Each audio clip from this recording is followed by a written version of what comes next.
गिरफ्तारी का नाटक या सहानुभूति की प्लानिंग? आम आदमी पार्टी का लोगों को समर्थन, कहीं कोई छलावा तो नहीं? झुग्गी वासियों की आड़ में कहीं वोट बैंक का खेल तो नहीं खेला जा रहा? दिल्ली की सड़कों पर अचानक भीड़, कैमरों की चमक और नेताओं की गिरफ्तारी का ड्रामा। क्या वाकई ये सब कुछ अचानक हुआ या पर्दे के पीछे चल रही थी एक गहरी सियासी साजिश? जिस दिन डीडीए कानून के मुताबिक झुग्गी पुनर्विकास की योजना को आगे बढ़ा रहा था, उसी दिन अचानक विरोध की आग क्यों भड़काई गई? आइए जाने कालका जी की सच्चाई, जो आम आदमी पार्टी की कहानी से बिल्कुल अलग है। 10 जून 2025 की सुबह दिल्ली के कालका जी इलाके में जो हुआ, वह जितना राजनीतिक रूप से नाटकीय था, उतना ही साफ दिखाई दे रहा था कि आम आदमी पार्टी अब सिर्फ ड्रामा और सहानुभूति की राजनीति पर उतर आई है। दिल्ली विकास प्राधिकरण यानी डीडीए द्वारा पहले से तय और कोर्ट के निर्देशों के अनुसार की जा रही पुनर्विकास योजना को आम आदमी पार्टी ने राजनीतिक स्टंट बना दिया और उसकी अगुवाई की पूर्व मुख्यमंत्री आतिशी ने। हकीकत यह है कि कालका जी के भूमिहीन कैंप में डीडीए ने पूरी पारदर्शिता के साथ फ्लैट बनाए और योजना के अनुसार फ्लैटों का आवंटन भी शुरू कर दिया। लगभग 1862 परिवार को पहले ही नए और बेहतर मकान मिल चुके हैं। जिन लोगों का दस्तावेजीकरण अब तक पूरा नहीं हो सका है, उनके लिए प्रक्रिया चल रही है। लेकिन आम आदमी पार्टी, जो खुद दिल्ली की सत्ता में थी, इस मुद्दे को समाधान की ओर ले जाने की बजाय राजनीतिक तमाशे में बदलने में जुट गई।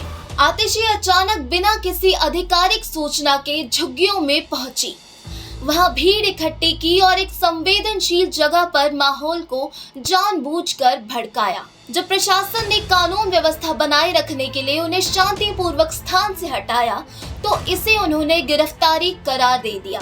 सच्चाई यह है कि आतिशी को गिरफ्तार नहीं किया गया, बल्कि कानूनी प्रक्रिया के तहत सेक्शन 65B के अंतर्गत वहां से हटाया गया, क्योंकि वह सार्वजनिक अवरोध उत्पन्न कर रही थी।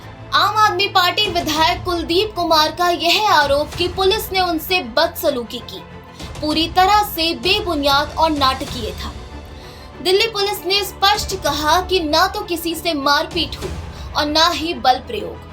फिर भी आम आदमी पार्टी नेताओं ने मीडिया में जाकर इस पूरे मामले को तानाशाही और लोकतंत्र की हत्या जैसे भारी भरकम शब्दों में पेश करना शुरू कर दिया, जो कि एक साफ राजनीति थी सहानुभूति बटोरने की। बीजेपी नेताओं का कहना है कि आम आदमी पार्टी बार बार गरीबों के नाम पर राजनीति करती है, लेकिन पुनर्विकास की असली योजनाओं में अड़चन डालती है।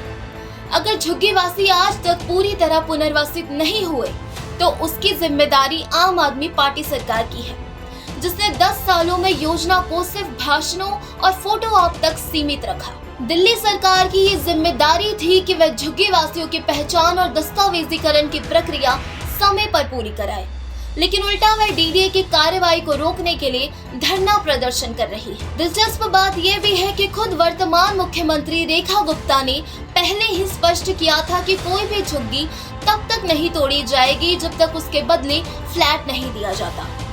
डीडीए भी यही नीति अपना रहा है, लेकिन आम आदमी पार्टी ने सच्चाई को तोड़ मरोड़ कर पेश किया, सिर्फ इसलिए ताकि लोगों की सहानुभूति लेकर अपना राजनीतिक लाभ उठाया जा सके। आम आदमी पार्टी संयोजक अरविंद केजरीवाल का यह कहना कि हम सबको जेल में डाल दो, हम गरीबों की आवाज उठाते रहेंगे, एक पहले से तय स्क्रिप्ट का हिस्सा लगता है, जिसमें वे खुद को शहीद और बीजेपी को तानाशाह बताने में लगे रहते हैं। लेकिन जनता अब समझ चुकी है कि आम आदमी पार्टी के ऐसे ड्रामे असल में काम से ज्यादा कैमरे के लिए होते हैं। सवाल अब ये नहीं कि कालका जी में क्या हो रहा है, बल्कि यह है कि आम आदमी पार्टी गरीबों के नाम पर कब तक राजनीतिक नौटंकी करती रहेगी। क्या वे वाकई झुग्गीवासियों की भलाई चाहते हैं, ये सिर्फ कैमरे के सामने नाटक करके अपने अगले चुनाव की तैयारी कर रहे हैं?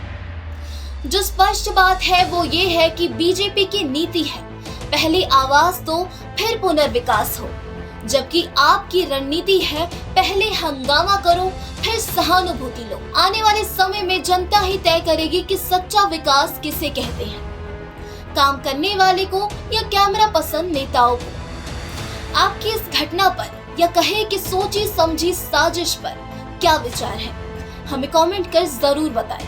साथ ही चैनल पर अगर नए हैं और ऐसी लेटेस्ट अपडेट्स को जानने में रुचि रखते हैं तो अभी जाकर हमारे चैनल द इंडिया टाइम्स को सब्सक्राइब कर लें। धन्यवाद।